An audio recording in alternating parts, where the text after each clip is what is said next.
Bacaan Alkitab. Keluaran pasal ketiga. Adapun Musa, ia biasa menggembalakan kambing domba Yitro mertuanya, imam di Midian. Sekali ketika ia menggiring kambing domba itu ke seberang padang gurun, sampailah ia ke gunung Allah, yakni Gunung Horeb. Lalu malaikat Tuhan menampakkan diri kepadanya di dalam nyala api yang keluar dari semak duri. Lalu ia melihat, dan tampaklah semak duri itu menyala, tetapi tidak dimakan api. Musa berkata, "Baiklah aku menyimpang ke sana untuk memeriksa penglihatan yang hebat itu. Mengapakah tidak terbakar semak duri itu?" Ketika dilihat Tuhan bahwa Musa menyimpang untuk memeriksanya, berserulah Allah dari tengah-tengah semak duri itu kepadanya, "Musa, Musa," dan ia menjawab, "Ya, Allah." Lalu ia berfirman, "Janganlah datang dekat-dekat, tanggalkanlah kasutmu dari kakimu, sebab tempat di mana engkau berdiri itu adalah tanah yang kudus." Lagi ia berfirman, "Akulah Allah ayahmu, Allah Abraham, Allah Ishak dan Allah Yakub."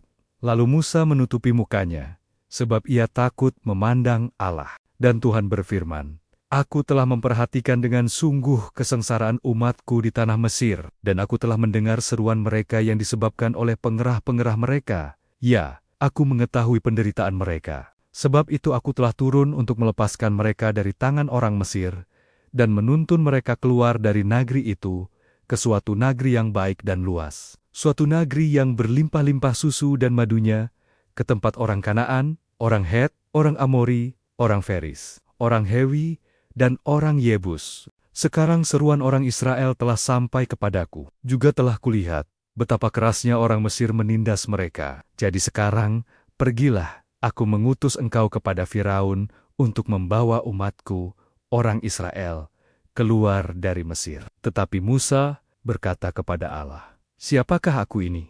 Maka aku yang akan menghadap Firaun dan membawa orang Israel keluar dari Mesir?" Lalu firman-Nya, "Bukankah aku akan menyertai engkau? Inilah tanda bagimu, bahwa aku yang mengutus engkau, apabila engkau telah membawa bangsa itu keluar dari Mesir. Maka kamu akan beribadah kepada Allah di gunung ini." Lalu Musa berkata kepada Allah, "Tetapi apabila aku mendapatkan orang Israel, dan berkata kepada mereka, 'Allah nenek moyangmu telah mengutus aku kepadamu,' dan mereka bertanya kepadaku, 'Bagaimana tentang namanya? Apakah yang harus kujawab kepada mereka?' Firman Allah kepada Musa, 'Aku adalah Aku.'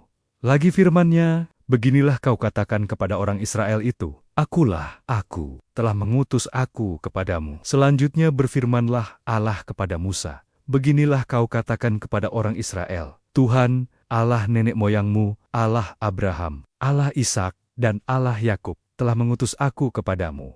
Itulah namaku untuk selama-lamanya, dan itulah sebutanku turun-temurun. Pergilah, kumpulkanlah para tua-tua Israel, dan katakanlah kepada mereka, Tuhan, Allah nenek moyangmu, Allah Abraham, Ishak dan Yakub, telah menampakkan diri kepadaku, serta berfirman, Aku sudah mengindahkan kamu, juga apa yang dilakukan kepadamu di Mesir. Jadi aku telah berfirman, aku akan menuntun kamu keluar dari kesengsaraan di Mesir, menuju ke negeri orang Kanaan, orang Het, orang Amori, orang Feris, orang Hewi dan orang Yebus, ke suatu negeri yang berlimpah-limpah susu dan madunya, dan bila mana mereka mendengarkan perkataanmu, maka engkau harus beserta para tua-tua Israel, pergi kepada Raja Mesir, dan kamu harus berkata kepadanya, Tuhan, Allah orang Ibrani, telah menemui kami. Oleh sebab itu, izinkanlah kiranya kami pergi ke padang gurun 3 hari perjalanan jauhnya, untuk mempersembahkan korban kepada Tuhan, Allah kami. Tetapi aku tahu bahwa Raja Mesir tidak akan membiarkan kamu pergi, kecuali dipaksa oleh tangan yang kuat. Tetapi aku akan mengacungkan tanganku dan memukul Mesir dengan segala perbuatan yang ajaib yang akan kulakukan di tengah-tengahnya. Sesudah itu, ia akan membiarkan kamu pergi. Dan aku akan membuat orang Mesir bermurah hati terhadap bangsa ini. Sehingga, apabila kamu pergi, kamu tidak pergi dengan tangan hampa, tetapi tiap-tiap perempuan harus meminta dari tetangganya, dan dari perempuan yang tinggal di rumahnya, barang-barang perak dan emas dan kain-kain, yang akan kamu kenakan kepada anak-anakmu lelaki dan perempuan. Demikianlah kamu akan merampasi orang Mesir itu.